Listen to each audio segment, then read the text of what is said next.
Secangkir pengharapan untuk mengawali hari ini. Renungan pagi tanggal 24 Mei. Bagaimana cara mengumpulkan uang? 1 Korintus 16 ayat 2 berfirman, pada hari pertama dari tiap-tiap minggu, hendaklah kamu masing-masing sesuai dengan apa yang kamu peroleh, menyisihkan sesuatu dan menyimpannya di rumah, supaya jangan pengumpulan itu baru diadakan kalau aku datang.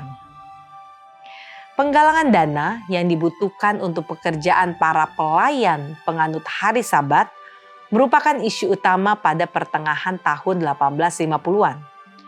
Samuel H. Rhodes dari Brookfield, New York, tanpa disadari menjadi katalisator untuk memicu dialog tentang perencanaan dalam memberi ketika pada Desember 1856 ia mengirim $2 Amerika Serikat kepada Review dan memberitahu James White bahwa ia percaya 1 Korintus 16 ayat 2 yang mendefinisikan tugasnya, yaitu bahwa setiap hari Minggu ia harus menyisihkan uang untuk pekerjaan Tuhan.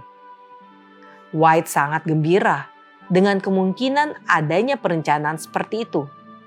Ia mengatakan, kami menyarankan kepada semua orang Kristen untuk mempertimbangkan dengan cermat mengenai ayat ini. Jelas, ini adalah pekerjaan pribadi yang harus dilakukan oleh setiap orang dalam takut akan Tuhan.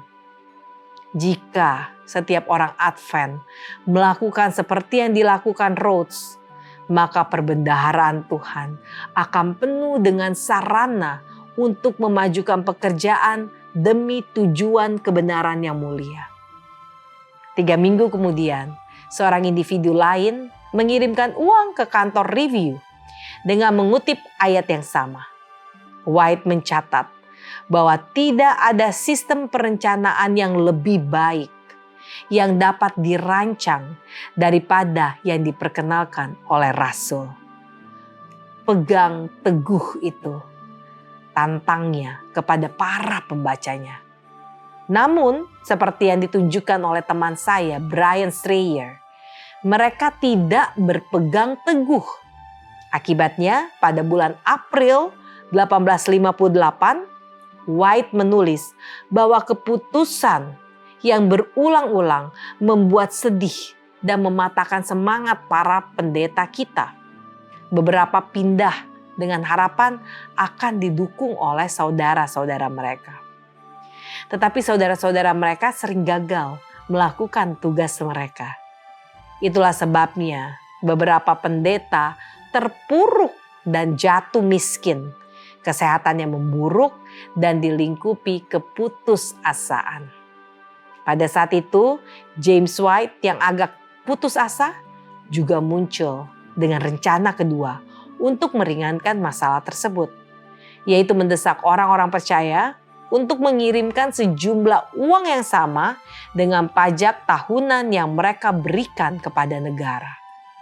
Strayer mencatat, tetapi jika orang Advent terbukti enggan untuk mengadopsi rancangan dalam 1 Korintus 16, maka mereka tampaknya akan lebih ragu-ragu lagi untuk mengikuti rencana pajak untuk gereja.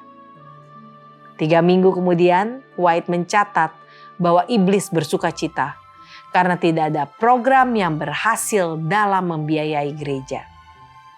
Di tengah pergolakan masalah yang tak kunjung berakhir, pada musim semi tahun 1858, Jemaat Battle Creek, Michigan, membentuk kelompok pengkajian untuk mencari rancangan sesuai Alkitab guna mendukung pelayanan.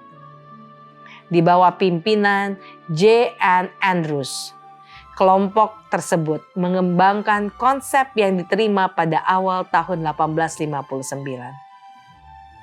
Terkadang kita lupa bagaimana para pendahulu kita berjuang menghadapi masalah yang saat ini tidak pernah lagi mengganggu kita. Kenyataannya adalah bahwa kita berdiri di atas bahu mereka setiap hari mengambil manfaat dari percobaan dan solusi yang mereka temukan. Kita harus belajar dari perjuangan mereka. Doa kita hari ini, kami belajar dari perjuangan para pendahulu. Ajar kami setia merencanakan pemberian, menopang pelayanan-Mu dengan sukacita dan tanggung jawab. Amin.